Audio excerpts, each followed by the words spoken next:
We're back.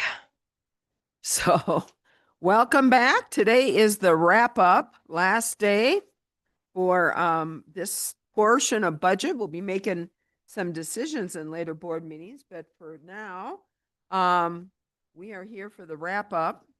And today is April 30th, 2026. It's a special board meeting of the Coconino County Board of Supervisors. And our first order of business is a roll call. And I'm Patrice Horseman. I am the supervisor for District 1 and chair of the board, District 2.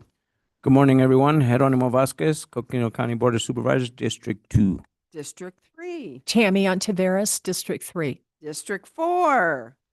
Judy Begay, District 4 Supervisor. And District 5. Lena Fowler. The gang's all here. And with that, who should I turn this to? County Manager? Madam Chair. To you. Yes, ma'am.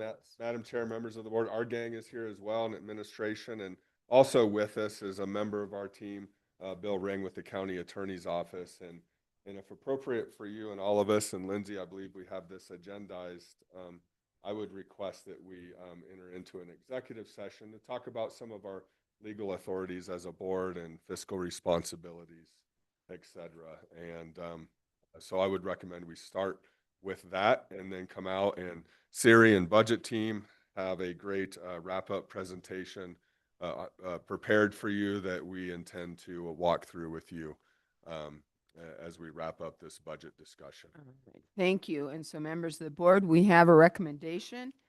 Enter into executive session for advice from legal counsel. Do I have a motion to enter into executive session? So move. I have a motion. Do I have a second? Second. I have a motion and a second. All those in favor of entering into executive session for advice from legal counsel, please signify by saying aye. Aye. Aye. It's unanimous. We'll go into executive session.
What's this?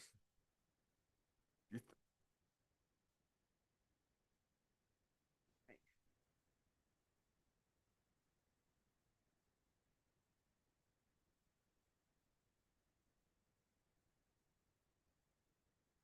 Okay, but we aren't, so we were, so, well, wait a minute. I thought she was gonna hand out the new. Oh, okay. All right.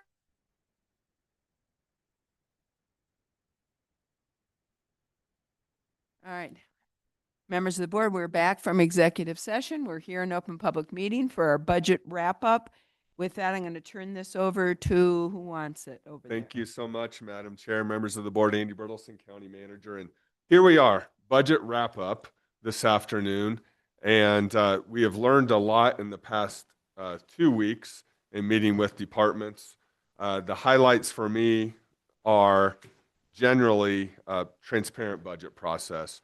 Departments speaking openly about needs, you as a board asking great questions, and just really in this room talking about all the services of Coconino County, how those are funded, who provides those services, and another highlight of what we learned, who provides those services? Really, really great human beings in our county organization. So this is the wrap-up conversation. Siri and I and Eric will chime in as well. We'll all tag team this. So first, we want to review follow-up reports and advocacy topics. As you know, FY 2027, our budget recommendation is a focus on financial planning, county needs, and then balance budget options. Anything to add, Siri, with that? So the first things we're going to go through, as Andy noted, are what we were tracking on the board.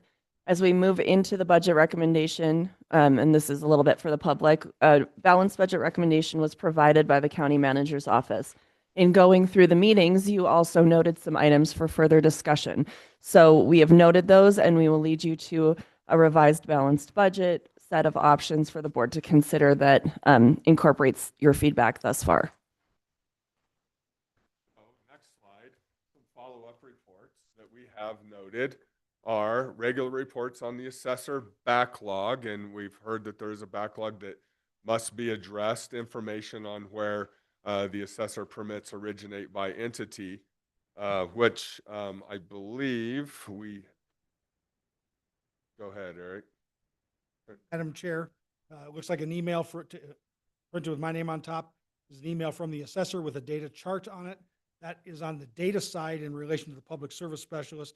It addresses the calls, what kind of forms have been filled out, emails, visitors at the window, and also those that have mailed in information, along with ownership tasks, which are administrative duties between the recorder and the assessor for ownership changes. The numbers of each year as you requested on, I believe, the first Monday's meeting with the assessor. That's about the data side of the assessor's shop. And with that, then a breakdown of community development. Community development, a land-based department. You know, we've probably got some comments to be making Yes. with regards to the assessor. Would this be the time to It do would. so? Would. And first and foremost, you know, we very much enjoy our relationship with the assessor's office, and as elected assessor for Coconino County, you know, we do rely on him for him to fulfill his statutory duties and obligations, which, you know, flow into so much of what we do here on the board in terms of setting a tax rate. And we information was brought to this board revealing a workflow backlog of over 6,295 construction permits that are still pending appraisal and review from the assessor's office. And according to the assessor, this backlog represents approximately $656,142 in total unappraised permit values across a mixture of construction activities. Obviously, we're concerned about this as a board. And we were looking forward, and the assessor was going to be providing us his estimate of how this may affect the tax rolls and levy. In other words, what money has been left on the table here in Coconino County by not having these, as a result of these unappraised permit values. We haven't received that yet. We hope we will. But I think it was also clear from the Board of Supervisors that we want to do what the assessor needs us to do to assist him to resolve this backlog. And we are willing to work with the assessor for him to quickly resolve this issue. Now, he had indicated a plan for about 3 years, 3.5 years, and even indicated he might be able to break that down to 2.5 years. But I believe that myself and I believe my colleagues on this board want to see this resolved much quicker than that, and we are willing to do what it takes and provide the resources he may need to do and accomplish this in a much quicker fashion. And we know the board and county management look forward to working with the assessor in order for him to get the job done for the people here in Coconino County. And we look forward to receiving the assessor's plan as soon as possible. As I have said, and I know my colleagues feel the same, we will put what resources are necessary to get his job done. And we are committed to working with him, provide those resources to resolve the issue so that we can get the notice of corrections and notice evaluations from him as soon as possible. And the board's responsibility is to set a uniform tax rate for the people of Coconino County. And it is the assessor's duty to do the necessary investigations, appraisals, et cetera, necessary to ensure all property that is in fact subject to taxation is properly included in the tax rolls. So we as a board see the urgency in proceeding with this, and we look forward to providing the resources necessary for the assessor to get a plan together and to implement the plan as soon as possible. And those are my comments, members of the board. Does anybody else have any additional comments?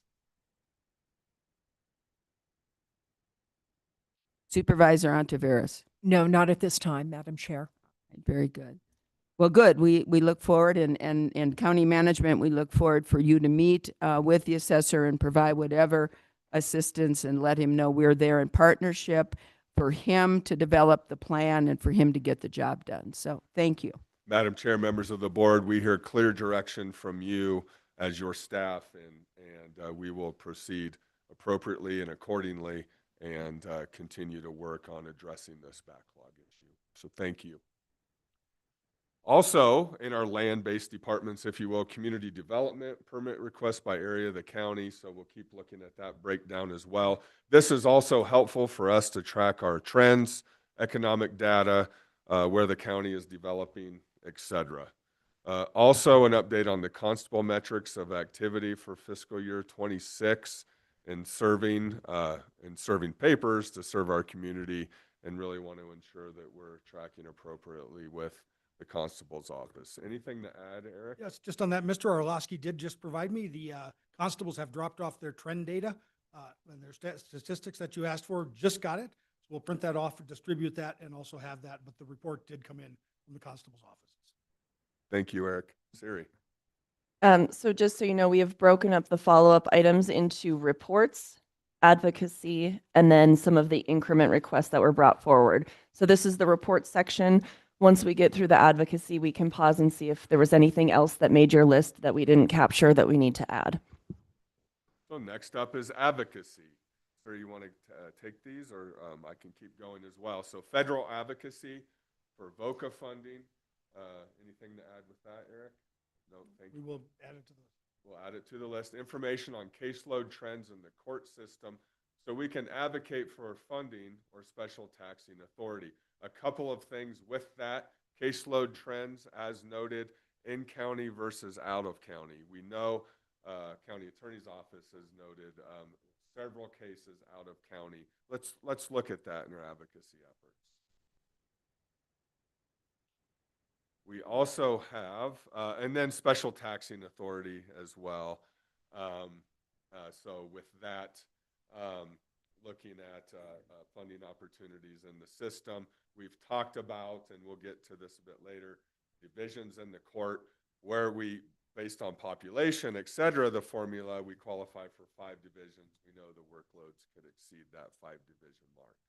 You know, I know Supervisor Fowler has made the comment a few times, and I know I have as well, and that is, we do really need to seriously take a look at a Division 7 and look at a way that we can fund a Division 7. I know that the presiding judge is going to bring a plan for next year, but you know, obviously this is of a concern to many of us yeah, on board, and really essential to make sure we're doing what we can to provide you know, a just system or a just court system that can, in a expedited way, provide hearings both on civil and criminal cases. So, any other comments on the courts? Yes, Supervisor Begay. I've also mentioned Division 7, so I just want to make sure that, you know, we're, I guess it's efficiency and, you know, just getting everything in one area so that, you know, we can go ahead and continue with the services that are needed out there. Thank you. Thank you, Supervisor Begay. Supervisor Vasquez. I would agree. Division 7 is crucial for our legal system, make sure that we don't get backlogs with cases and making sure that we have equity of justice. And so I would agree that we need to support Division 7. Any other comment? All right. Thank you. And it's important for us in working with you is that we continue to implement the data-driven decision-making model, not only with ourselves, but also in our advocacy. Can argue the facts, but ultimately the facts, truth becomes evident through the facts. So that's in our advocacy efforts, continue on that. Explore NACO Edge for elections equipment replacement cost savings. And I would just add any funding sources that may be out there for elections equipment and how we could, yep. Oh, let me go back. Supervisor Begay. In fact, that shouldn't just be this department or in all across the the board as county services are provided. Thank you.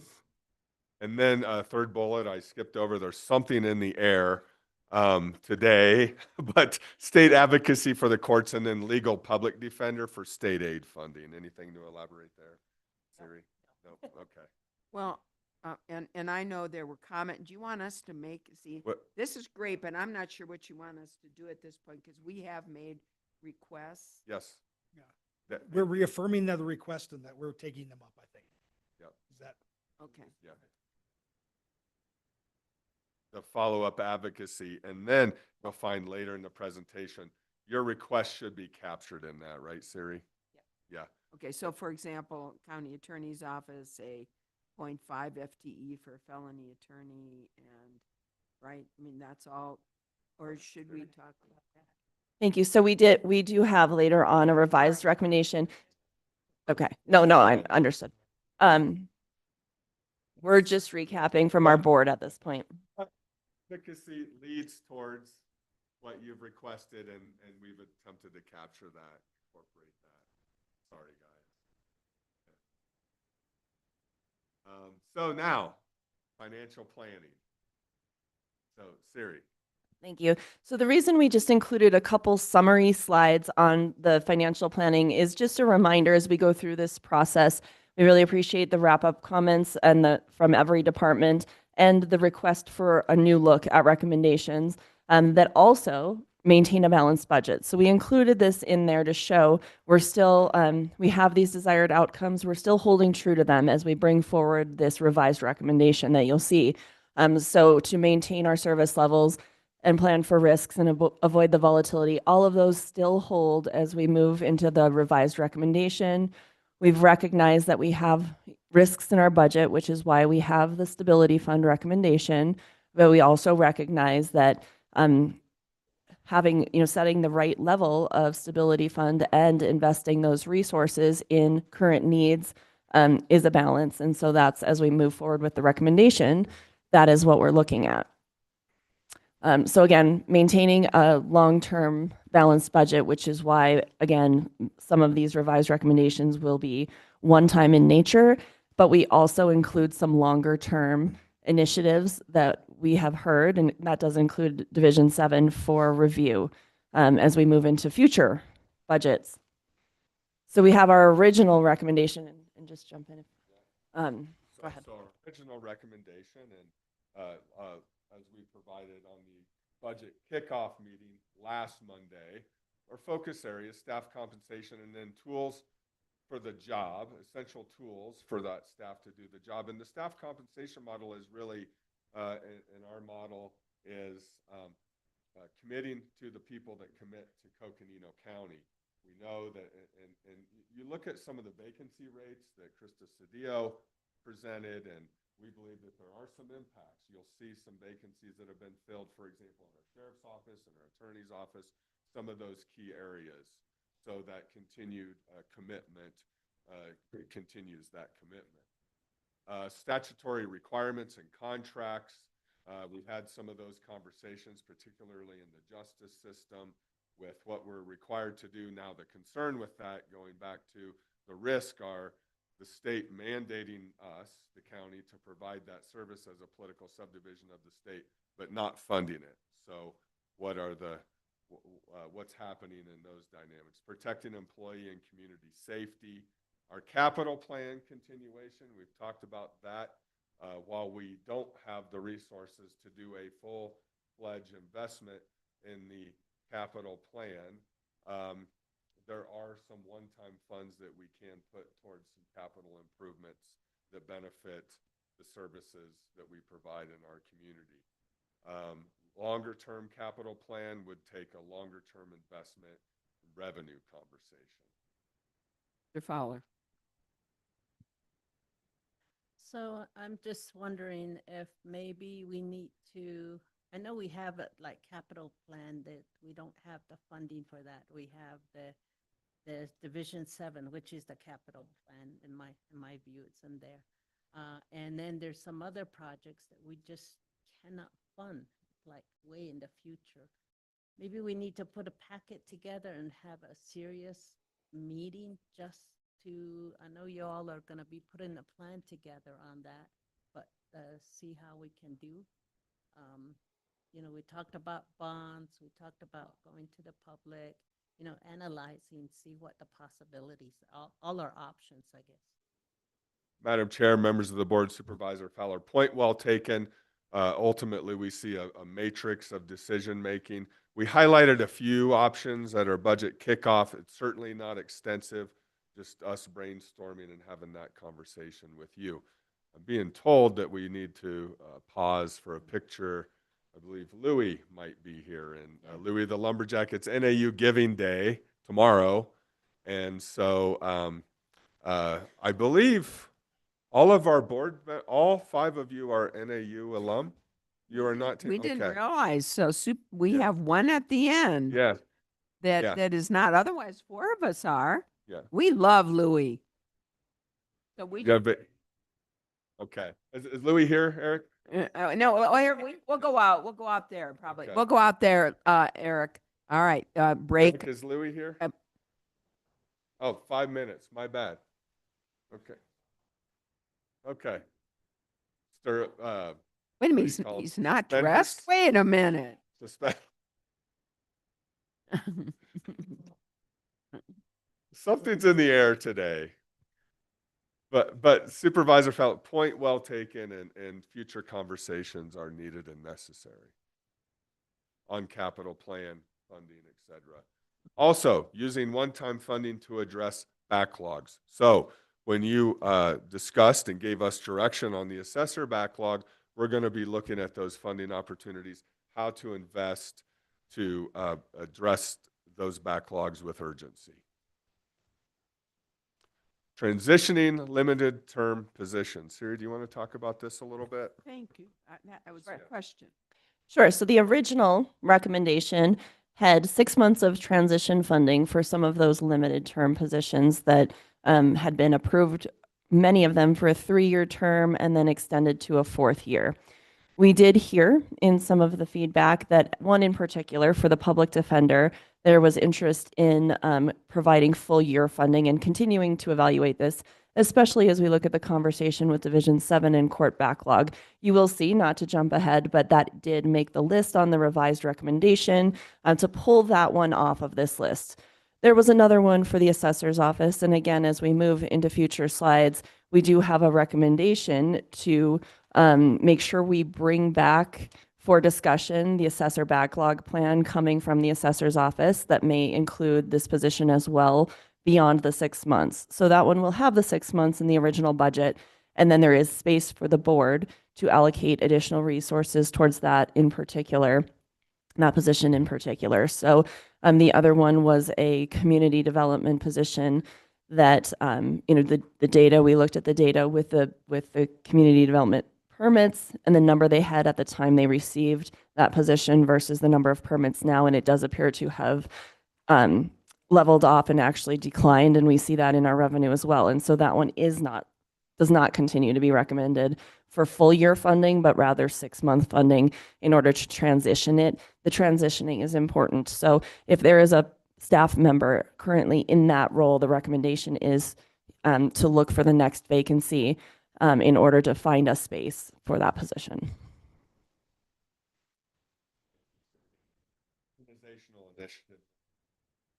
Priorities are a Can, priority. can I, one other thing. You know, we have a couple people, including the assessor's office, talked about limited term positions affecting their abilities, to retain staff. And so I think that's something that and I understand it's kind of a mechanism, quite frankly, for a balanced budget. But I am concerned about, whether, whether we're saving a penny but losing a dollar. Because obviously, losing, trained staff is a problem. Thank you. And I actually jumped ahead just now on the slides as you were talking because we heard that also. And so part of the revised recommendation for the balanced budget, in any of those cases where there's a recommendation for a limited term FTE, whether it be 1 year or 3 years. So in the case of the county attorney, the recommendation for the charging attorney, for example, was 3 years. So what we're proposing is actually, I think, hopefully a creative solution to that, where what we're looking at is actually bringing forth with the budget a resolution that just says for that 3-year position, so that would be FY27, FY28, and FY29 of funding, that in FY30, we will reduce their overall position funding by 1 FTE. It doesn't have to be the charging attorney, and it doesn't have to be that person. So they can recruit a charging attorney as a regular position, just as if it were any other position in the county. Therefore, they're not impacted by their recruitment, and we would not be transitioning that person out the door in our organization at the end of 3 years. Rather, what we would say is your department will be funded for 1 fewer FTE at the end of that term, and then the department can decide how they want to handle that with their vacancies. Then that department is going to decide who they're going to lose. So I think that what I would say is that every department has vacancies throughout the year. There's almost no department that we see that remains fully staffed. And the commitment would be if they do not have a vacancy in the next 12 months, we would simply continue to fund the position until their first vacancy arises so that we don't lose anyone. That is the intent of this. That's good. But also, Madam Chair, to highlight the fact that to have a longer-term balanced budget structurally, Yeah. we cannot carry new FTEs out for many years. I mean, that we recognize that, but also recognizing what the LTE term does to recruitment potentials, to retention potentials as well. Vasquez. And when you say limited term, you have to publicize it that way, correct? So in this recommendation, we would say no, actually. We would treat it as a regular position for all other purposes, because that may not be the position that turns over and becomes vacant that they choose to put towards the unfunded amount at the end of that period. No, thank you. I appreciate that, because to me, when I hear it, I hear that that position is that place marker. If we can fill it, that position's already there, so you're not adding anything, you're just filling a position. And so it allows them that a little bit of flexibility to move it around within that section. Because we understand the limitations with posting as a limited term and the concern about taking that position, as well as managing that and working towards getting the job done. Where were we, Siri? I think we're here. No, go back one. Go back one. Okay. Yeah. Organizational initiatives and priorities. You want to address that? Organizational initiatives and priorities. Sure. And then this area of the recommendation captured everything that really didn't fall under the other areas on our charts. So we had a few other things that were related to things the board has brought forward as far as some priorities that were on that list. So, Yep. I think we're ready. so county needs.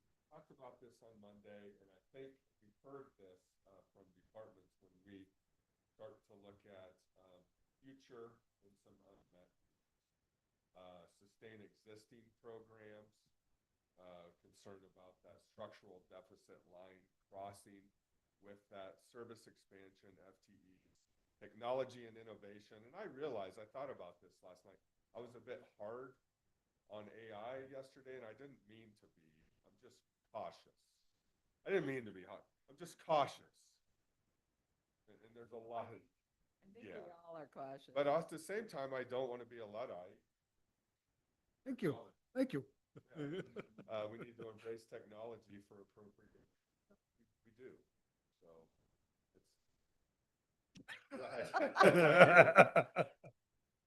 it's. Oh. And then aging facilities, capital renewal and operation. And I think Lindsay had the quote of the week, and we're not in the 70s anymore, although sometimes we probably wish we were about something. Those were good years, Lindsay. Okay, got it. So as we giggle just real quick, there's an issue. The train has been stuck downtown for some time. Louis is stuck behind it. So he's trying to get around traffic right now to get over here from what I understand. So we can just continue on. They'll notify us. Oh, You know, what are you a year of? What year did you graduate? No, from NAU. from NAU. 19 again. When did you graduate? Yeah. And I graduated in 1976. This is my 50th year celebration. Let's not talk about years we were born. Sorry, when did you graduate from NA? 2001. And then you have an MBA as well. Oh, NAU. Oh, the life of a lumberjack. All right, Yeah, son. That's a graduate certificate.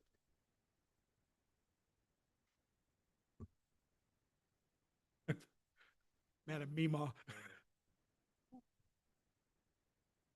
Well, it took me 20 plus years to get my bachelor's from NAU because I have a family, my mom, my dad, all do coming in twice a week, night classes and stuff like that. So, and for having a full-time job with kids, I mean, she was a fortunate one that didn't have to go through all that. Congratulations. You did it. Yes, You did it the hard prepared. way.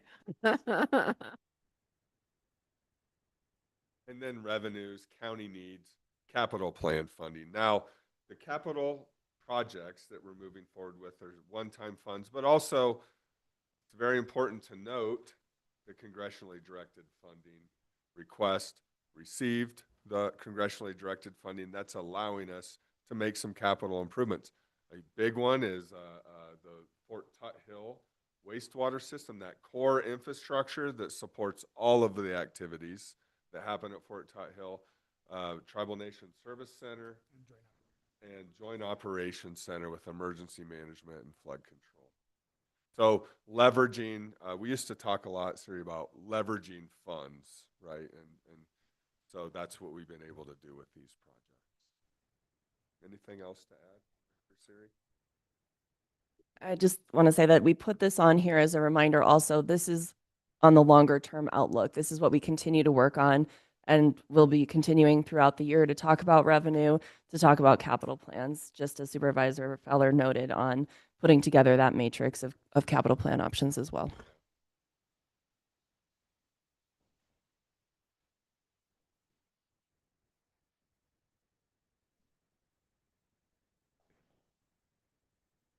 So follow-up increment request.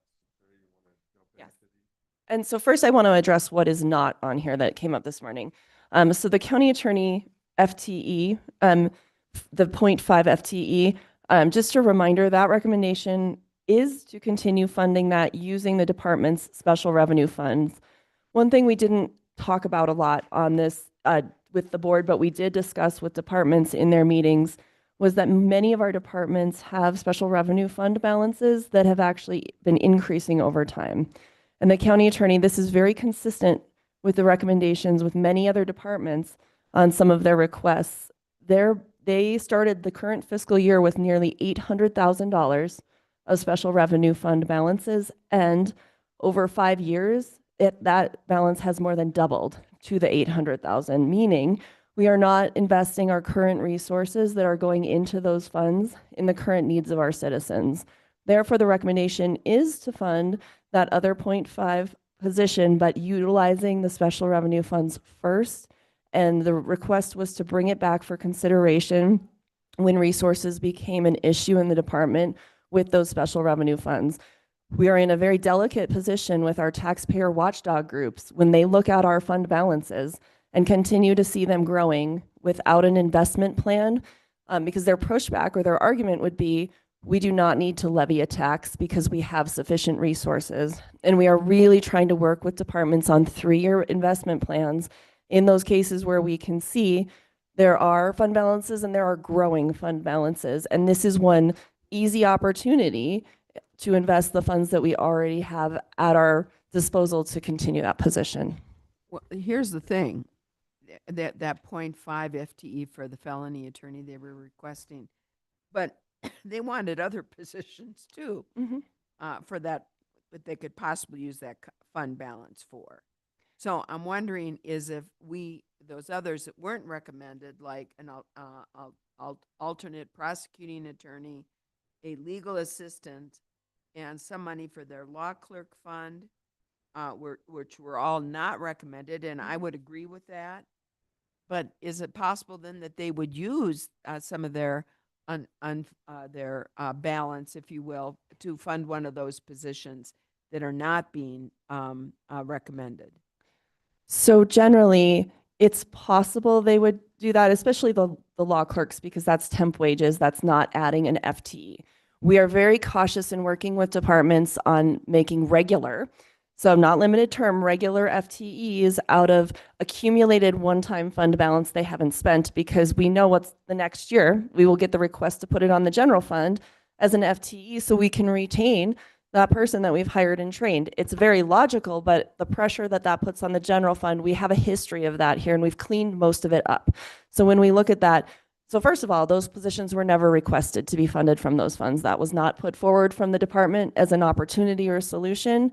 Had they brought it forward in that way, we would have recommended to the board that those positions be limited term if the annual revenue was not sufficient to sustain the cost of the position, to avoid putting the board in a position of having to back end into approving an increment in the future solely based on adding for 1 year using department capacity and shifting. So wouldn't that same analysis that you just laid out apply for that 0.5 FTE felony attorney position? So generally, yes, but the cost of that is less than the revenue going into that fund. So they could continue to sustain it for quite some time. And we did say if it hits that point where those fund balances have been exhausted or invested in this, bring it back at that point, but the cost for this year, they have about 10 times that amount in fund balance right now. So it's difficult to make that recommendation for that position where it's currently being funded, and it has been funded for several years, to move it at this point when we haven't hit that cliff of running out of funding. Yeah, I really wish I would have known that at the time they were here so we could have discussed it with them. I mean, I quite frankly was convinced that the 0.5 FTE for a felony attorney is probably well taken, especially given the increase in their felony workload and case trials. So, And it came to be in that funding source because of other moves the department had made with their FTEs that had been in that fund. They moved those off, they moved this in. We looked at the FTE history there, but certainly we can be more vocal in the future to better express the recommendation and why it was how it was. comments, members of the board? Is he here?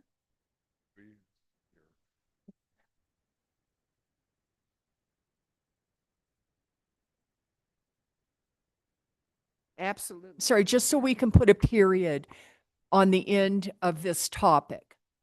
Yeah, okay. Okay, no, Chair Horseman had asked if there were any additional comments or questions, and I have no questions.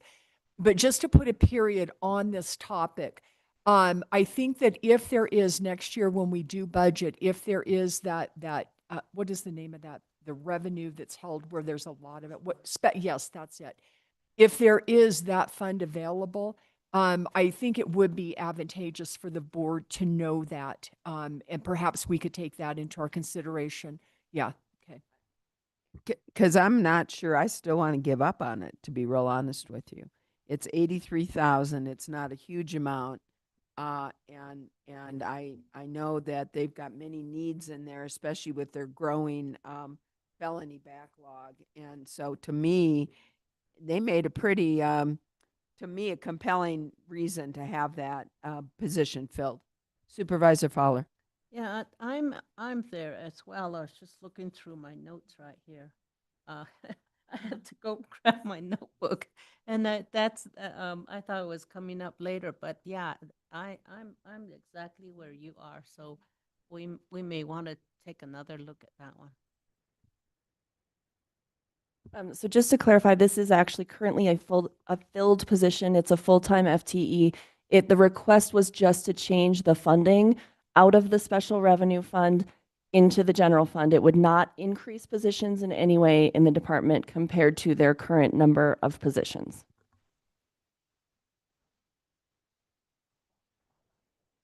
They were asking for an additional 0.5 FTE for a felony attorney.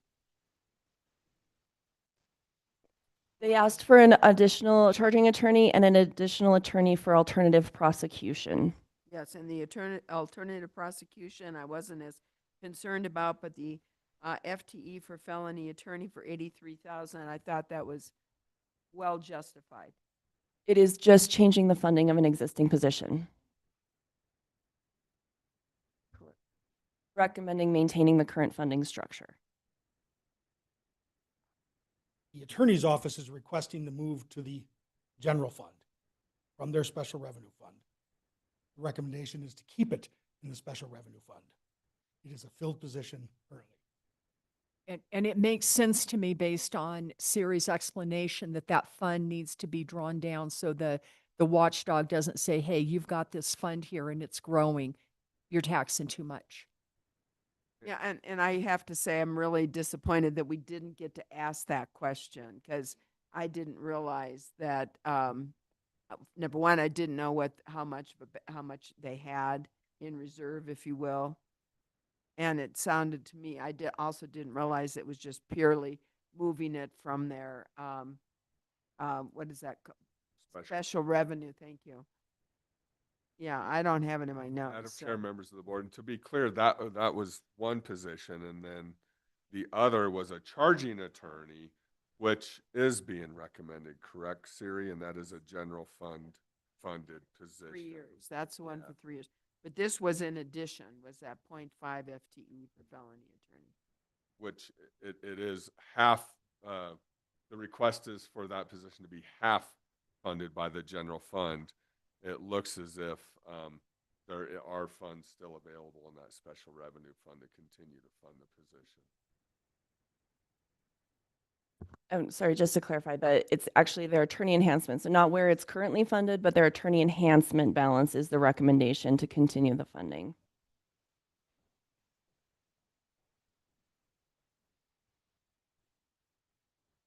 It was not listed as a change to the existing county manager's recommendation because it can be fully funded using attorney enhancement or other special revenue funds.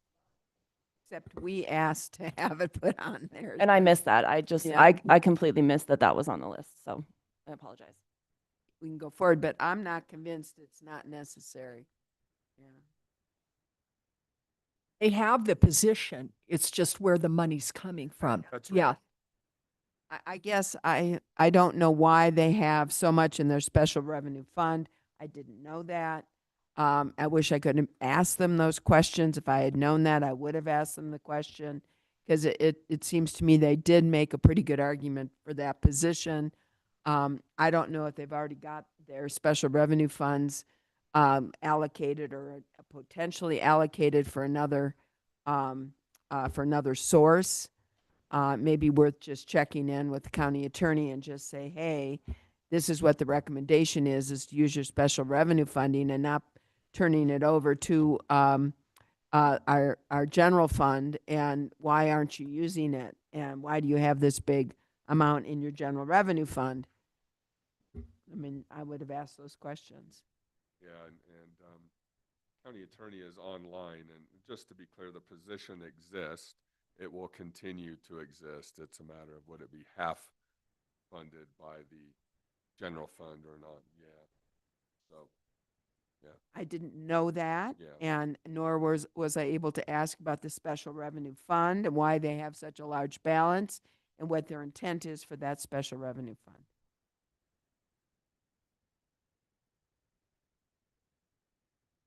Yeah, Louis is here if you would like to pause.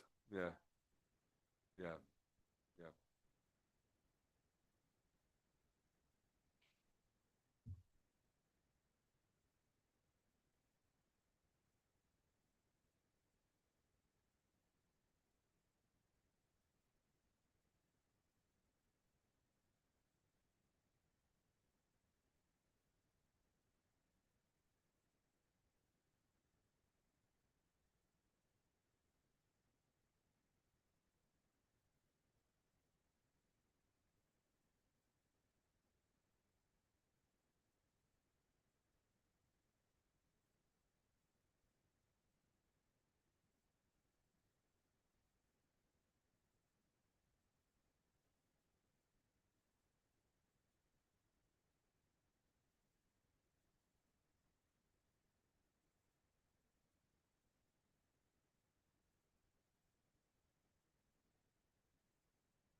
Louis?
Thank you. Madam Chair, members of the board, to note, it's annual giving day tomorrow. There's online.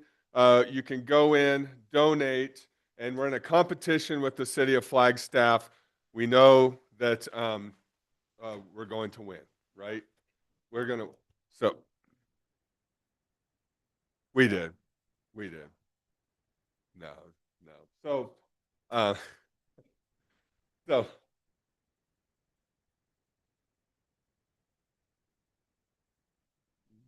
yeah, but so We're gonna have to talk to United Way about. So, Madam Chair, members of the board, based on the conversation prior to our break to visit with Louis and Louis's presentation to you, Ammon Barker was our county attorney. Was what's that? I just said that, right? You said was. Ammon Barker was listening and now is here. And Ammon, hopefully you can top Louis's presentation and so.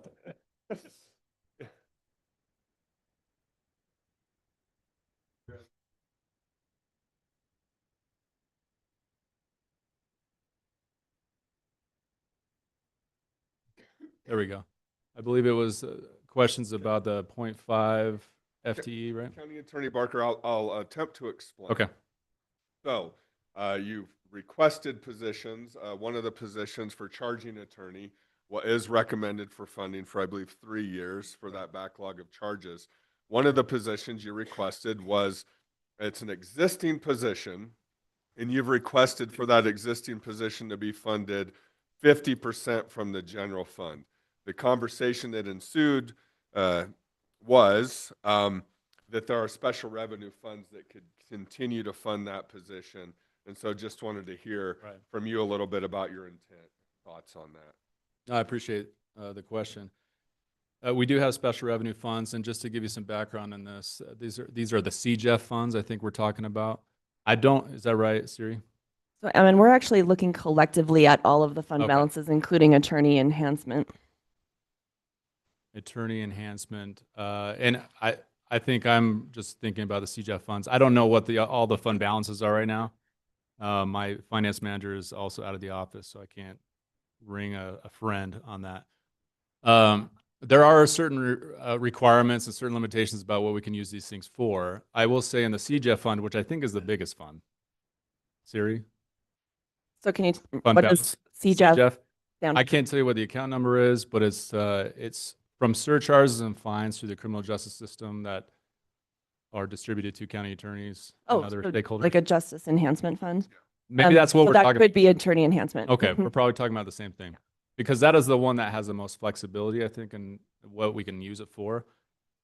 These funds have been depleting over the years. I think in the last 15 years, it's been cut in half statewide. So just understand that these funds will be depleting over time.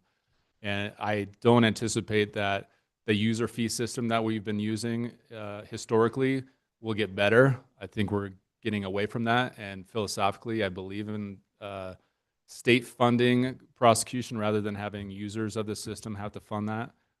But to get to the point of the question, that funding could technically be used to fund this 0.5 FTE that you were discussing. My position is, I guess, a philosophical one. I think we should be funding all of our statutory responsibilities through general fund money and not rely on user fees and these enhancement fees through the state. That money we anticipate using for law clerks. We anticipate using that for temporary funding positions. I have a call with Michelle Axon later today about one of our other projects, which is a diversion program, and you know about the Pathway Diversion Program. We're anticipating changing another program we have in the office, which is our deferred prosecution, making that a more enhanced diversion program. And to do that, we're going to have to probably use some of that funding to give one of our attorneys a raise if we can't get it through the general fund, because one of our attorneys, the alternative prosecution attorney, Keaton Williams, is grant funded through Pathways, and that is capped at a certain amount. So we're looking at that as a potential outlet for some of those funding. We're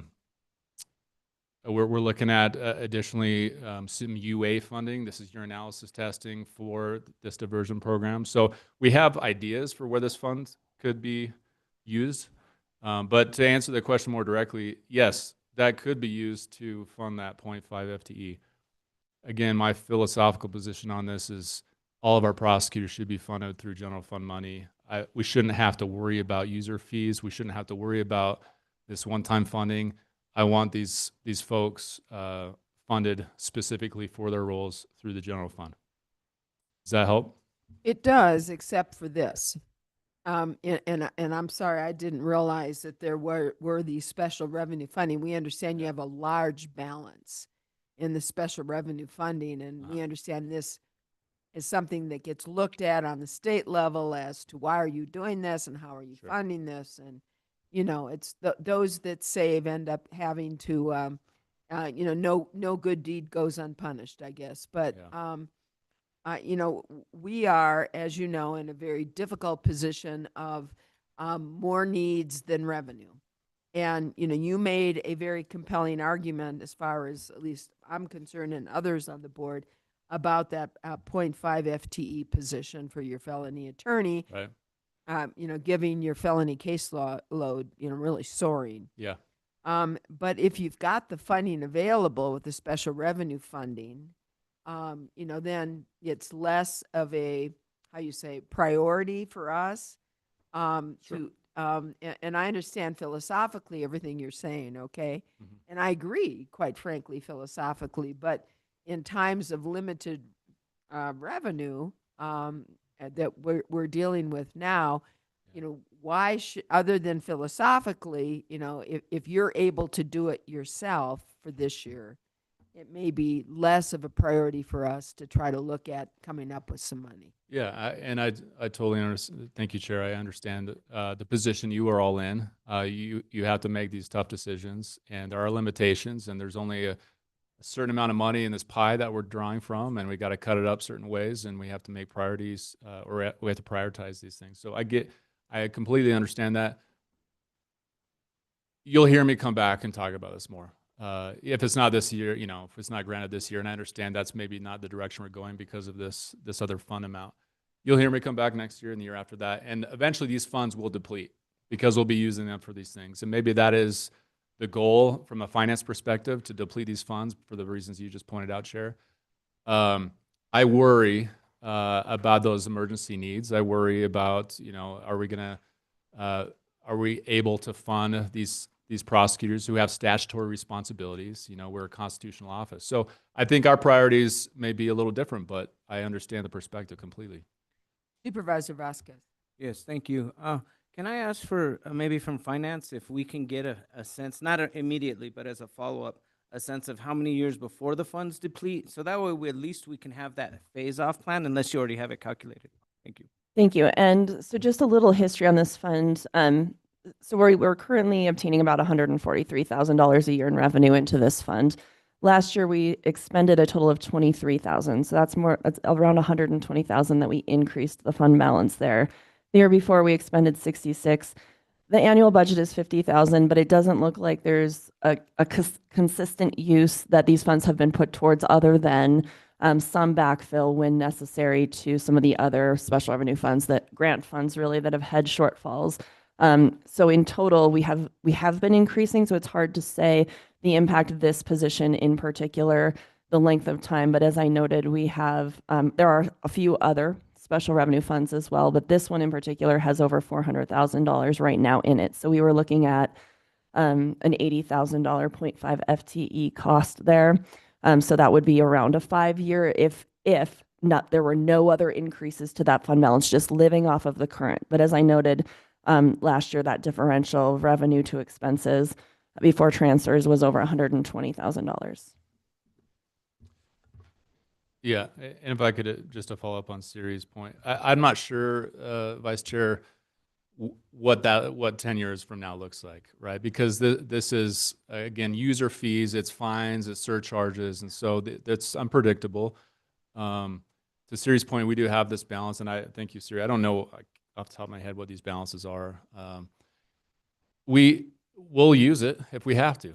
I mean, it's there for a reason.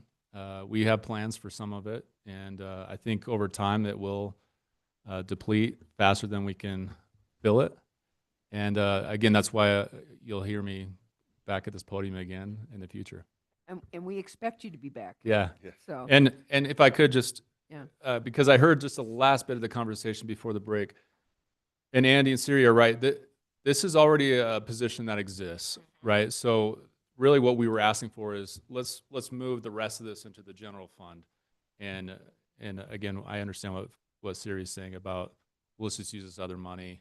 And then if we get to that point in the future, you know, we'll have that conversation. So Supervisor Vasquez, and then I know the county manager has a comment.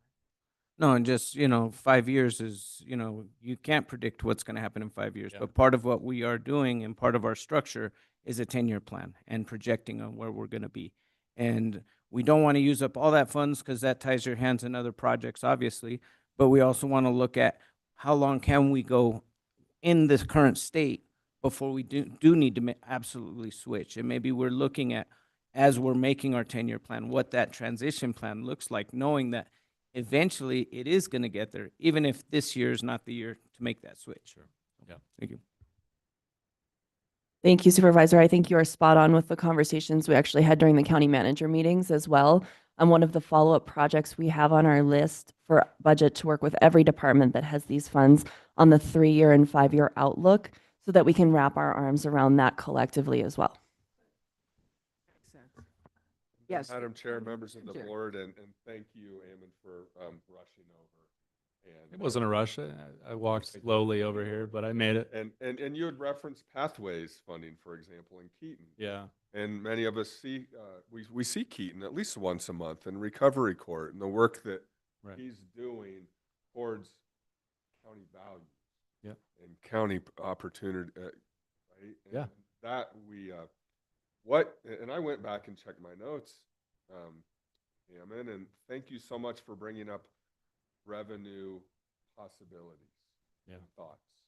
And I'm going to botch it, but criminal justice district potential, right? And you're helping our county think about what are those opportunities and how can we look at those to meet exactly what you're saying, ongoing revenue sources for these statutory responsibilities.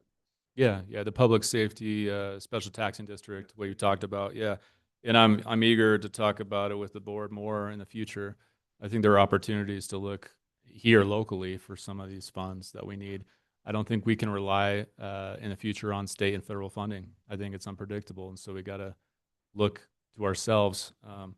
But yeah, Keaton, if I could just boast a little bit about Keaton and the work he's doing. I mean, he's running Pathways, the diversion program. He's in our recovery court, mental health court. He's doing amazing work. And he's a one-man show. We want to give him support. And so that's where some of this money, I think, is going to end up going. Yeah. Supervisor Fowler. Yeah, we're talking about now of all the special funds throughout the county departments. You know, some of them may have like plans for, and that's where just working with them and within that, what their plans are, just what you just brought up. Thank you. Madam Chair, members of the board, and County Attorney Barker is spot on. We highlighted this. It is all of these special revenue funds are risky in funding our ongoing operations. And we do a lot of it as a county. We leverage funds to provide service, and those outside revenues are not as stable as we would like. Yeah, we have a patchwork of funding sources. I'm a simple caveman. I want one funding source to the job that I do, but that's not possible. And you aren't the only one that's talking about that. It really, I mean, our superintendent of public instruction, county school superintendent, I should say, has repeatedly said we need to be funding this out of the general fund. The problem is, general fund is finite. Sure. And so we also look at other possibilities. Yeah. But anyway, you made a very compelling argument, and I'm all in favor of your FTE for felony attorney. It's just where is it going to come from? So Understood. yeah. No hard feelings. I understand that you guys have to make tough decisions. And I didn't know we had a singing county attorney. Yes, you can all see my video online. It's very sweet. It's very nice. You are far from cave person. Thank you. Yeah, a Renaissance man. Appreciate that. And Supervisor Begay. Thank you, Ammon. We had just mentioned your name and you were here in no Like time. Beetlejuice, you say my name 3 times, they'll show up. Yeah. I think Siri had mentioned that there's special revenue dollars out there, and that's what we're talking about here with Ammon. And I'm thinking that maybe for the next budget, maybe you can ask the departments what they want to do with those dollars if they have any, and so that way, you know, and we know that that may be coming, and this was like surprise to our board chair, so. But anyway, we don't want no surprises. But anyway, yeah, I just want to say thank you for your department and all the hard work that you guys do. And it's evident that, you know, and again, yes, you know, we don't have enough dollars to go all the way around. And, you know, we just have to work with one another. And we say work with one another and listen to one another and help one another. If we can say we can go half or not the whole thing, or you know, or 1/4 of it, and then you know there's that's help, you know. So I just want to say thank you for all of you, you know, to really put your budget together, and we look at everything that's being given to us, so thank you so much. Of course. Thank you. You can walk back now. I'll walk back slowly in case my name gets called again. Oh, it's going to be a slower walk back. No, actually, thank you so much. Absolutely. I appreciate it. And Sheriff, if I could just say one more thing, because just in defense of everybody here, everyone's working so hard, and the situation is fluid. I will tell you, in the last week since I presented to the board, our situation has changed about some of the programming we're going to do in the future. So everyone needs to be patient with each other, and I thank Siri and management for all the work they're doing, and thank you to the board. Thank you. Appreciate you. All right, go Jacks. Yeah. Now what, Siri? Should we move on? Madam Chair, members of the board. Of course. Well, you know what? I want to give those shirts. I'm sorry, but I think I should be giving those shirts. So I got to show you something. So what we did, this is for, you want to be a united front. We got for the county management that's coming with us, and for the supervisor. we all have our own flying shirts, so. Right. Those are great, don't you think that'd be great? So aren't those cute? And management and Sarah Benatar, and so we'll put the Sarah button over here, and we'll have, nice, huh? So, yours are coming, they rushed these for us, so. Madam Chair, I know that was gonna there's say- usually a herd of camels that needs to die somewhere to make a shirt for me, so it's okay. I'm fine. So we're talking about equity inclusion. Are our shirts just saying. coming? I'm just saying, yeah, they got to call the tent maker when they make me a new jacket. A whole colony of silkworms dies when I get a new blazer, so.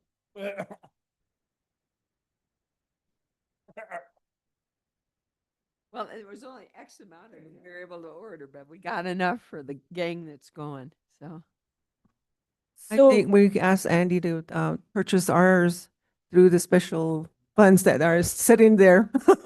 Wait a minute, does the Board of Supervisors have a special revenue fund? It's called the general fund.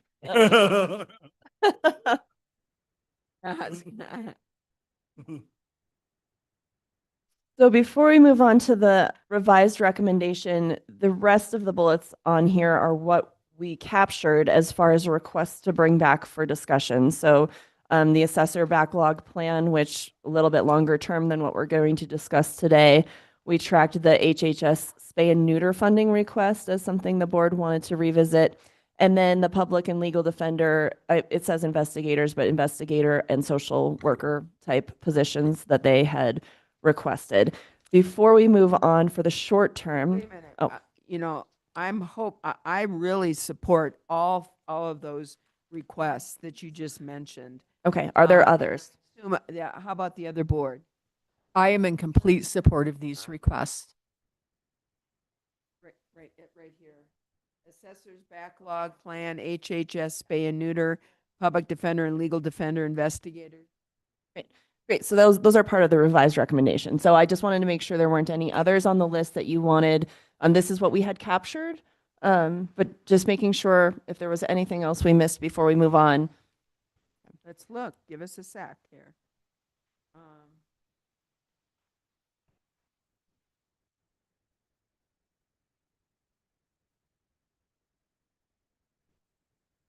And then just as a reminder, while you're looking in the longer term section, we have the adult probation shortfall still as something we are continuing to monitor with the state budget. And then Division 7, as has already been noted. Madam Chair, I don't have any other requests that Thank are you. not captured here. Okay. I just have a clarification. For the public defender and legal defender, are those limited term or are those recurring? Those are limited terms. So for the public defender, it's an existing limited term position. And the original recommendation was for that transition funding. The new recommendation, just kind of jumping ahead, will be to continue it for another year using the amended strategy we already went over as far as changing it from that limited term classification so that, again, there's more flexibility for the department. And then the legal defender position is right now fully funded as a half-time position. Their request was to make it a full-time position, and their request was for 1 year to make it a full-time position. Our original recommendation was to use their special revenue fund for the other half. The limitation on that one is that special revenue fund, it only allows for dependency cases. And so our revised recommendation is to allow for general fund. And then when they have dependency cases, they can utilize those hours from the special revenue fund, but it gives them more flexibility in how they utilize that increase. Thank you for that clarification. The only other thing, the public fiduciary, I know her request was the ward benefits, and it's a limited term position, and she That has talked been about. included. That's a full-time position now under the budget. That was recommended originally to Recommended become originally. regular. So we are, yep, We're good. yes. All right. So then, Make sure, wait, I want oh, to make sure. Give me a minute. Mhm. Make sure we've got everything. I think that was it for mine. Anybody else?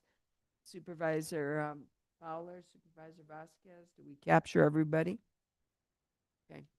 All right, we did. Sorry, move on. Okay. Okay. So we want to provide you a balanced budget option still that reflects, the changes that you had for discussion. And so we're moving forward with an amended balanced budget recommendation. So this is just a snapshot of the original recommendation, but really what we're looking at then for the amendment is the stability fund investment towards some of those initiatives that we had on the screen, or all of those initiatives on the screen. Addressing the emerging needs, and including the backlog, is what we really meant by that. And then starting to plan for Division 7, because we did hear you loud and clear on that as well. So the alternative recommendation on your slide 15 is to come back once the assessor is able to put together their backlog plan. So to come back and invest stability fund dollars into helping with that plan once it's put forward. Establishing the animal cruelty fund, first 10,000 as a one-time. They had requested 10,000 recurring. So first what we recommended was, let's see the need, because this would be a pilot. They're not sure actually what the true need is. Those animal cruelty cases have ebbed and flowed. There was talk about changes in legislation there. So we are recommending to fund it this year as a one-time pilot, and then continue the discussions, because as the legislation changes, and just get a gauge on the activity level. And then what we just discussed on the public and legal defender. So those positions, doing the full year extension on the public defender position, and then using general fund for the legal defender, halftime increase to increase their flexibility for how they utilize that position.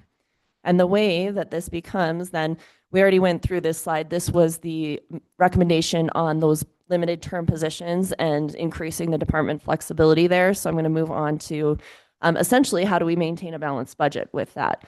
It's a stability fund investment. All of those recommendations, really, there were three primary now, plus whatever the assessor backlog plan looks like, but would be to utilize some of our stability fund investment into those. And so it still maintains our balanced budget.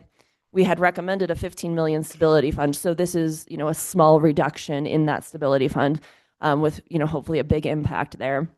And then, we have the bullet, anytime we're going to start using that stability fund, of course, if we were to look eventually at that stability fund as seed funding for any self-finance capital, that's the trade-off as we start using it. But of course, those are decisions for the board to make. And we, very clearly heard those priorities throughout the conversations. And so the recommendation is to make those investments as an addition to the county manager's recommendation in the fiscal year 27 budget. Are there any questions on that? I think that's, again, a good use of the stability fund for this. I can support that. Yep. Okay. Supervisor Begay? You okay with it? It's unanimous. Yeah, Supervisor. Just to throw a monkey wrench in now. Easy, I'm just teasing. Just so, by investing, this $111,000 from the stability fund, we'll still maintain our balanced budget that we've been working on. And really, we're only dipping in a small amount into that stability fund. That's exactly right. Yes. Okay, Mhm. I can live with that. Thank you. Assuming what we talked about earlier is, doing what we need to provide the resources necessary for the assessor to implement a plan, that'll come out of here as well. Correct. Mayor, members of the board, I do see our assessor Armando Ruiz is attending online, and so yes, that's the intention, to work with the assessor to invest and fund the backlog. Perfect. And the good thing about that is, I think when management meets and gets, a plan to, from him, and a plan together to bring that back to us, the board. But our intent and purpose is to work with him so that he has the resources necessary to implement a plan to get this done. Supervisor Fowler. And sooner, getting the work done sooner than later. I thought that there was a longer suggestion.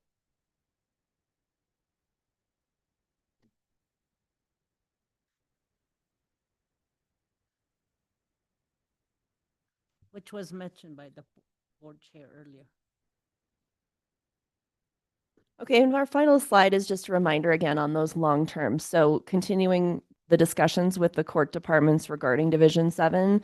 And then, looking to possibly prioritize the stability fund investment in Division 7 services and along with any revenue growth there and what the county can do for Division 7.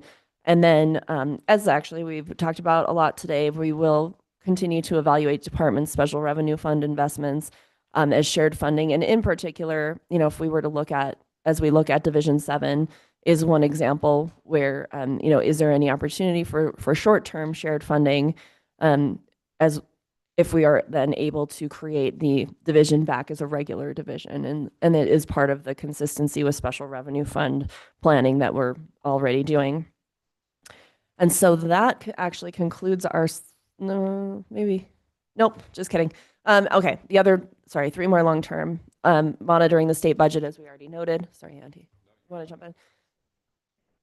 Supervisor Ontiveros. Thank you, Madam Chair. And can you remind me what the budget was for a Division 7, for funding a Division 7? It's likely over $1 million. Okay, Mhm. thank you. In total, there's Right. multiple departments impacted. Yeah, and that the total was what I was looking for, so thank you. So in the long term, again, monitoring that where the state budget ends up this year, in particular as it relates to probation funding. If there are things related to the stability fund, just a reminder, with that fund is still the requirement that any use needs to come back to the board for approval. So just having it appropriated in the budget does not allow us to utilize it until we bring that forward. And then the importance of continuing to explore our revenue options for both the capital and operating needs. So important that we continue to work with CSA, ACO on not only monitoring the state budget, but also advocating on behalf of counties. We continue to get concerning news with the probation funding. Judge Reed and Kara Singer, our chief adult probation officer, are monitoring that, looking at planning efforts for the future, and just a lot of concerning activity at the state level.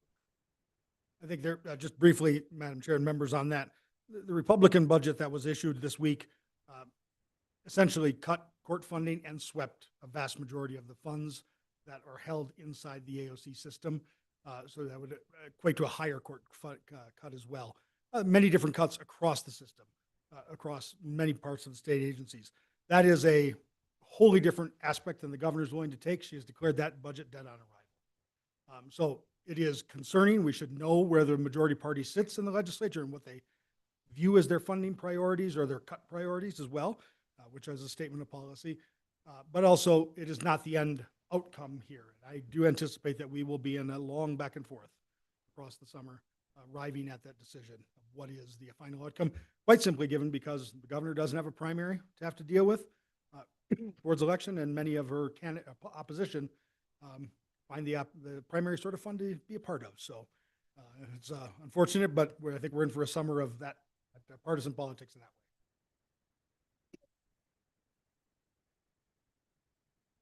Madam Chair, members of the board, that concludes our presentation as staff and open to any discussion, observations, whatever you'd like to discuss.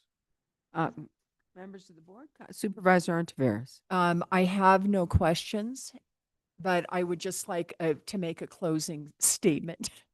And it's complimentary. I would really like to thank all of the people that contributed to the information, the knowledge for these presentations, because I know that it was a lot. And I just want to tell everyone, thank you for making this process as easy as it could be. Yeah, because it can be difficult. But I just appreciate what you guys have done. And I also appreciate really the robust conversation that we've had together as a board. Did you guys hear that? We did hear the. Okay, just checking. Okay. Yeah. Yes, I did. Yes, I did. Okay. Supervisor Vasquez. First off, I want to reiterate what Supervisor Ontivero said about just thanking everybody for all the hard work to do the presentation, and not just the folks in the room, but all the folks that came and presented and did all the work to get us there. That was really important. The one thing in this presentation that the number I'm not seeing and that I'm curious about, this has all the increment requests from the different departments, and that's great, and which fund it comes from.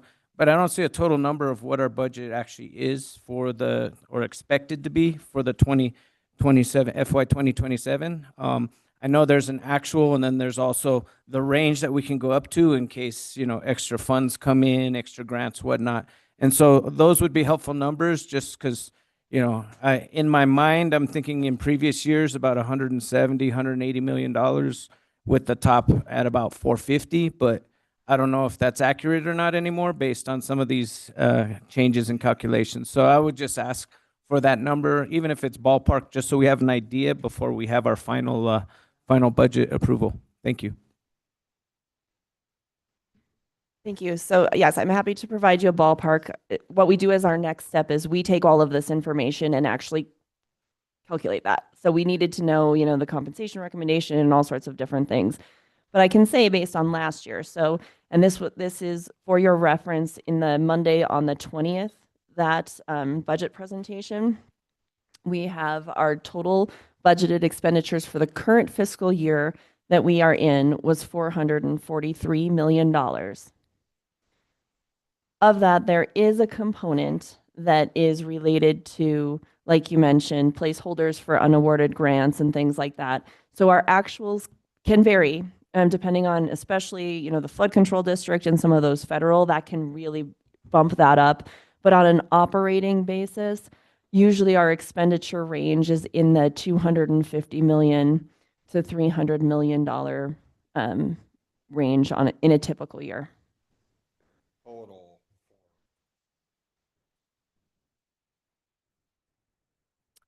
Right, correct. So we would expect our ceiling that we will be setting. We have to go evaluate the anticipated grants at this point, but we would imagine that we'll be somewhere in the range of 450 to 500 million again. We've been within that range pretty consistently for the last several years.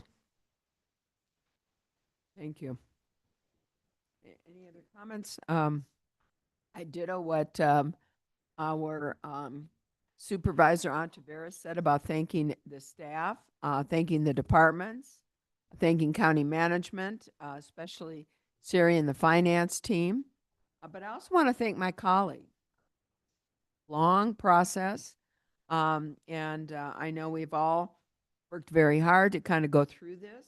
We've had some difficult discussions, but important discussions. And I want to thank my colleagues here on the board as well for the very important job of going through the budget for Coconino County and for the people who live here, and balancing our revenues with the essential needs here of our community members. So thank you, colleagues. All right, any other comments? Supervisor Fowler. Yeah, I just want to thank all of our departments. It was really, I always enjoy budget time sessions because it really reminds us who we are as a county and where our services extend to. We are, Coconino County is the second largest county in land geographically in the lower 48. And we have one of the most rural counties as well. Our county seat is Flagstaff, and granted, that's where most of the population of the 145,000 are. But out in the rural communities is very diverse. And our county departments came and just outlined all the services that are provided throughout the county. And that land where it is, that is vast, very diverse. We talk about population that's diverse, but land that's diverse with 6 tribes and having those partnerships and all the partnerships of the nonprofit organization, the federal agencies, it all came about. That was really, it's just such a huge accomplishment on the part of our professional staff. The expertise that we have here in our county and the creativity and innovation with limited dollars and how they use that is just, I just have to be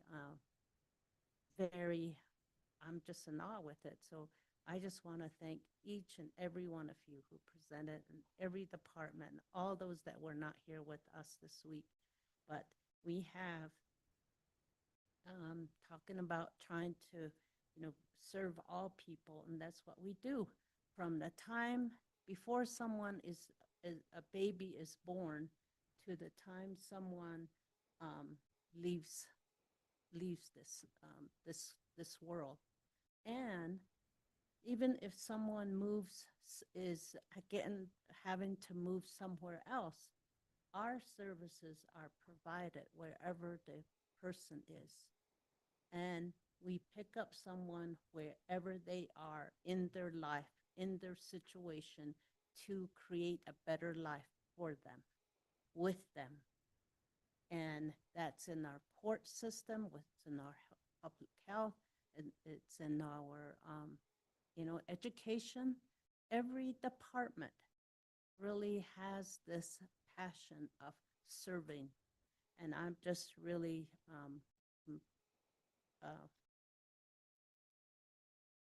I'm just amazed at the amount of work and the amount of outreach and just the accomplishments that have happened.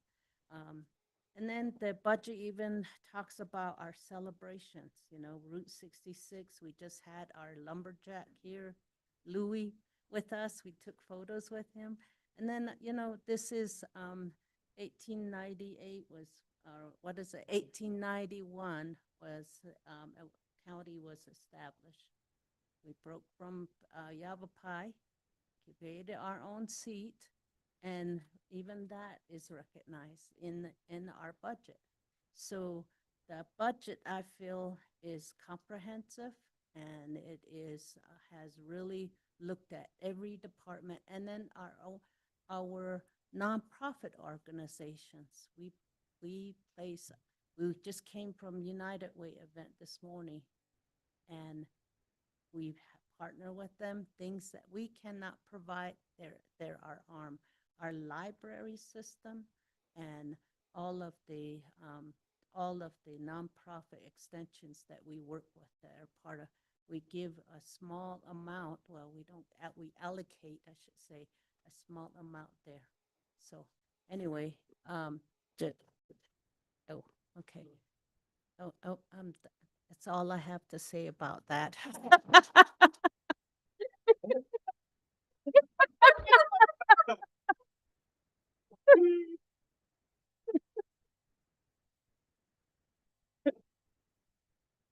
And what's your name? What? Remember the movie?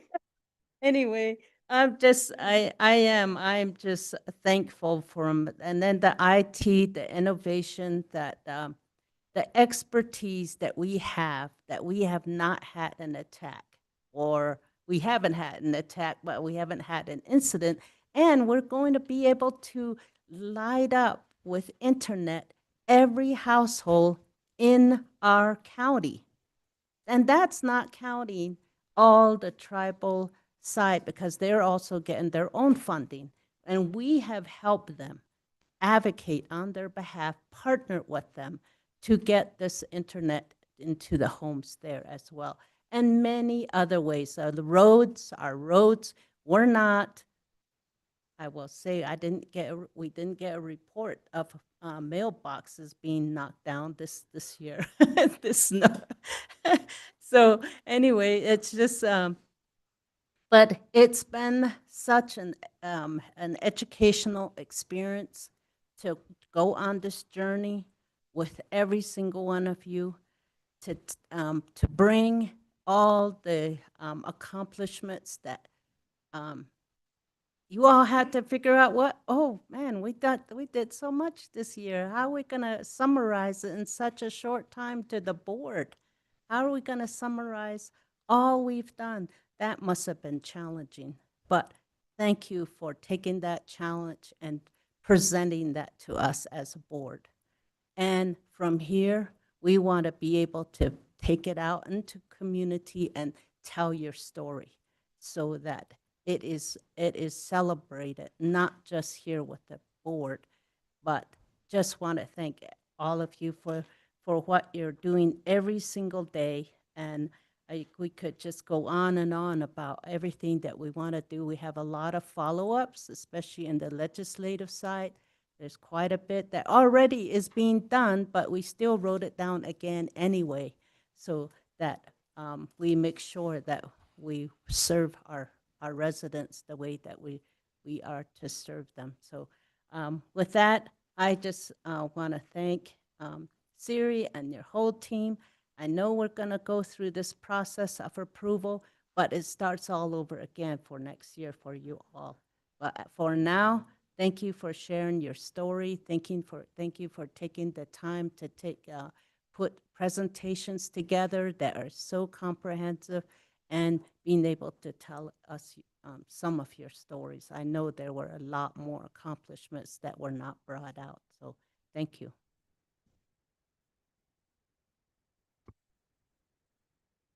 Thank you, Chair. I guess I just want to say that District 4 is very unique, and we don't have places like Grand Canyon or Fredonia or, you know, other areas like Williams where people can readily do things and access things. And so, you know, I just feel, I spoke to Andy about this, you know, I just feel that we, for District 4, you know, I see some improvements as far as going out for expansion of services. And I think there should be more that could be done because, again, the land base is big and there's really nothing we can do because maybe in the Flagstaff area from Donny Park down this way, and that's about it through Country Club. And that's a little area that is under District 4. And so I feel that District 4 can't really be helped, I guess is what it is. I would say 80% of that, of the whole district. And there's always this thing that we have that's saying that it's Navajo Nation, it's tribal funds, and in a way, their responsibility to take care of all that. And so that's the reason why I'm really advocating for expansion of services. We do have the Justice Bus going into Loop, and then we like to, and we have Talani Lake still with no services, Coal Mine, Tonalea. Those are areas and the library services that are going out. And also, so I would like to see more of that happening, you know, from this end so that people out there are basically now beginning to ask questions that people that are within District 4 asking, how come we don't get no services from Coconino County? And because, and I said, you know, it's because you guys, this funds go directly to the Navajo Nation. And that's the bottom line. And so, and they said, well, it's not fair then. Why do we have to vote people in? Why do we have to vote for Board of Supervisors in this district? And, you know, how come, you know, we can't get help? And so it really puts me, especially in a rock and hard place at times when people start saying that, and bothers me. And that's why I try to advocate where I know we can do. And one of the things is the transportation that I had mentioned. You know, I think that's where we can get the revenues from sales tax, and that's the only funding that we really get. And so, and other than that, everybody else, you know, is pretty much getting their share of a lot of things that they can do within their district. So I just want to say thank you, though, you know, for the services. And I am asking the administration, please, you know, help District 4, you know, with the expansion of services wherever you think. And I know Andy's already aware of it, and he's already been planning on it. But I just want to say thank you so much for listening to me You know, when you're out there and people are telling you that you're not doing your job and we don't see any improvements here, you know, what's going on. So, and that's why we've been, like I said, really pushing for transportation dollars, because that's where we have an MOU with the Navajo Nation. That's where we can use those dollars, and that's where we can help. And it's evident when they see a road that's repaired and, you know, worked on, you know, they really appreciate that. They say thank you, tell them thank you. But I just want more of that coming to the district of some type, and even though, you know, we say and we think maybe that, you know, it's the Navajo Nation's responsibility. So, and they do elect a lot of people into these offices that we have, and the majority of the votes that come out from all the way from Navajo Mountain towards the Winslow area, and then down from Cameron, you know, Page people, you know, all these people, they vote. So I just want to say thank you on the opposite side of that. Thank you, Andy, your staff, and all the department heads, their staff. And, you know, I'm really proud to be part of one of the board of supervisors, because I see things happening. I see improvements. I see that, you know, there's a lot of plans. I see that we as board members can speak, and, you know, the administration is really readily willing to work with each and every one of us. And so I just want to say thank you for that. And that's all the departments, all the employees, you know, they showed us what they're doing, what their next plans are. But unfortunately, we don't have the dollars for everybody to do everything. So I just want to say thank you on behalf of the District 4 area that I serve. So, and then I always say, you know, that a lot of people shop here from those areas, and that's the only place that we know that we can probably get funding to use, you know, even a few dollars more. But, you know, I don't know, I have yet to talk to Andy and others, you know, on that. So that's the only source of revenues that actually come to the nation is $500,000 a year. So, but anyway, I just want to say thank you, and thanking the board here. We went through some real negotiations, and we came out and, you know, fixed it. And, you know, that's what I thought about a household where a man and wife, you know, I wonder if we sounded like that yesterday. You know, it's just we're trying to resolve something, and everybody has their own views, and nobody's letting down and whatnot. So, but, you know, that's good. That's good.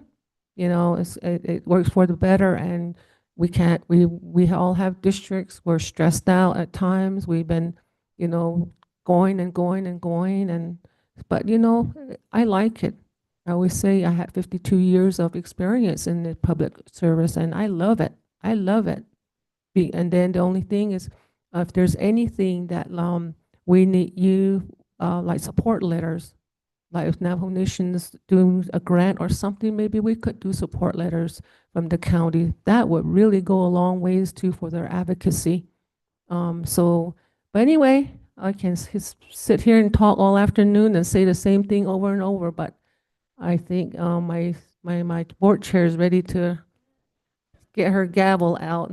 But anyway, thank you from the bottom of my heart for all the hard work you guys do. And, you know, we're all family. We're all in this together, and we just need to be mindful of one another and help one another. That's all I'm asking. Thank you. Thank you, Supervisor. Any other comments be made? Yes, County Manager.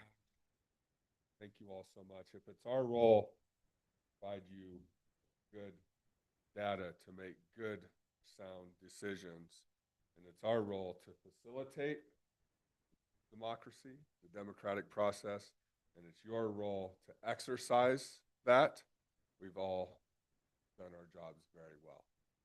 So thank you so much. Really appreciate the last 2 weeks and spending time together. Thank you. Thank you, thank you, thank you. You know, great job.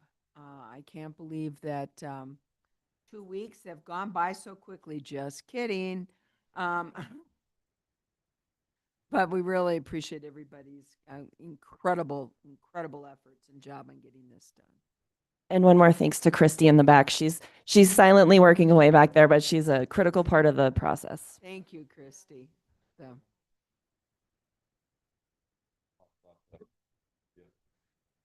Budget. I don't intend to do that. Won't be significant amount and talk about facilitating democracy. It's a good option. Thinking about it and rolling it over to good opportunity for us to facilitate that at a statewide level. So we can talk more about that. Sorry to do that to you now, Eric. Thanks for the reminder. And the hope is that we're able to offset budgets with sort of a fundraising campaign and We have a planning committee put together. I will circulate that to you so you know who's on it. We do not ask any district directors to be on the planning committee. You're welcome to say that they're welcome to help, but that's up to you to decide if they're going to help. So we are not going to include them in the committee until you say that to us as staff. So, You know- but we do have a full staff, about 10 people that have volunteered to be a part of the planning committee for that. And we welcome the district directors. I just want to be very clear, we're not directing them to take part unless you do so first. I think the comment that was made and continues to be made, as far as I'm concerned, is that our district directors will be happy to assist. They've taken primary roles in the past for every aspect of it. And, you know, quite frankly, it's just has taken so much time that we did 3 years ago.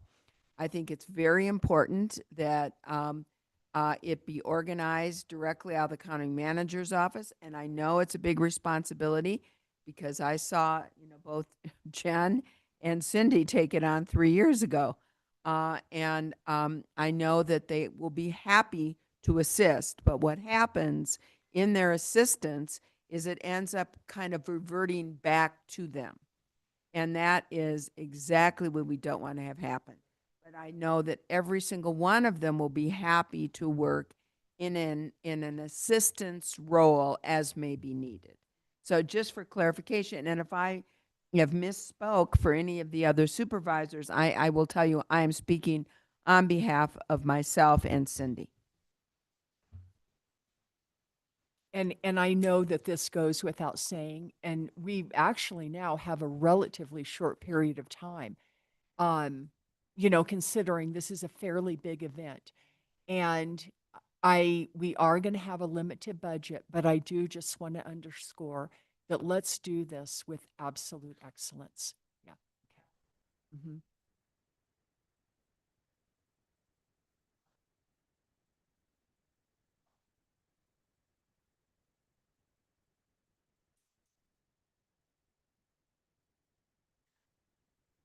Okay, so I see my district director, Jim, back there nodding.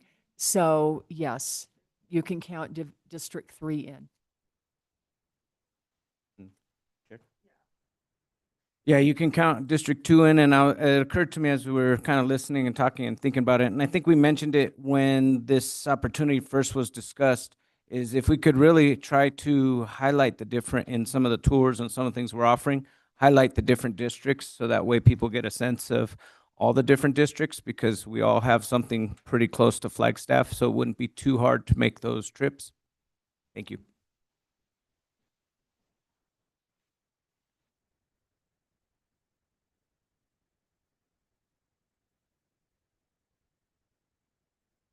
All right, and if you need further clarification on that, please feel free to let us know. And if things are getting out of whack, we'll let you know. How's that?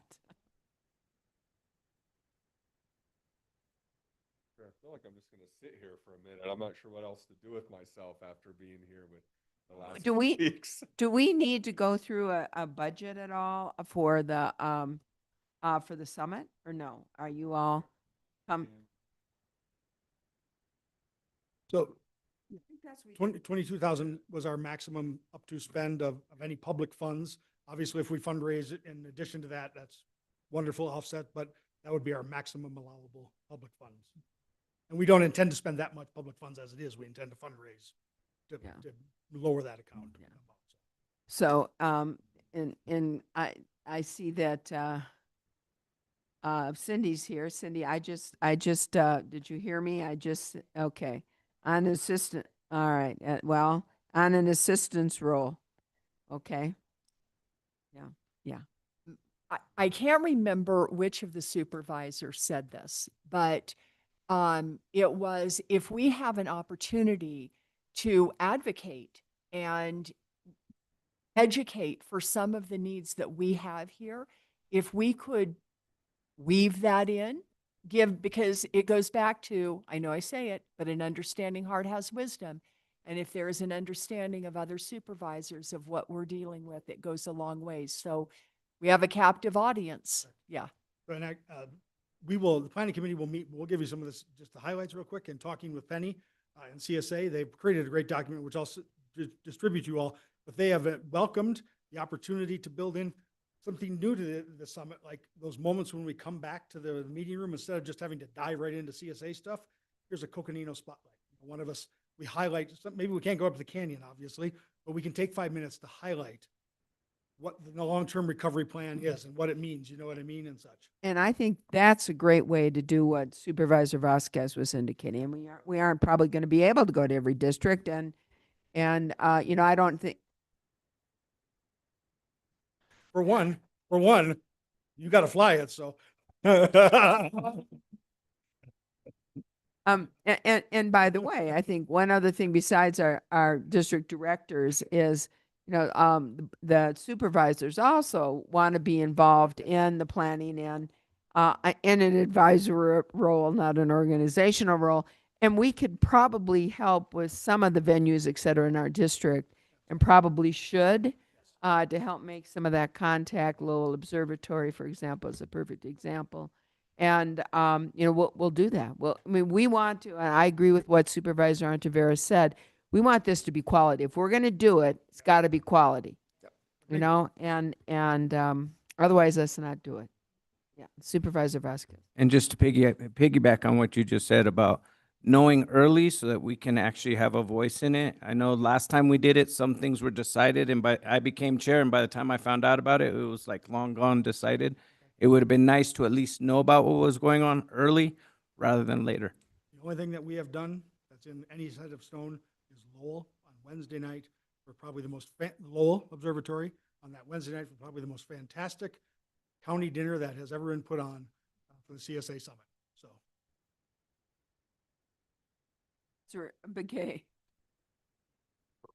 Thank you, Chair. I'll go ahead and have Angie assist with I was trying to push this thing here. But anyway, yeah. So just going, and then I think, you know, it's very, very important that all our district directors are there to help, you know, because we've had some functions where, you know, we didn't have the assistants, and only one person was end up with the whole, you know, thing. But I trust all the other district directors, you know, that they would be there to help. We'll need a lot of ambassadors. And with that, anything else? All right, you ready? All right, we are adjourned from our budget hearings. Yeah.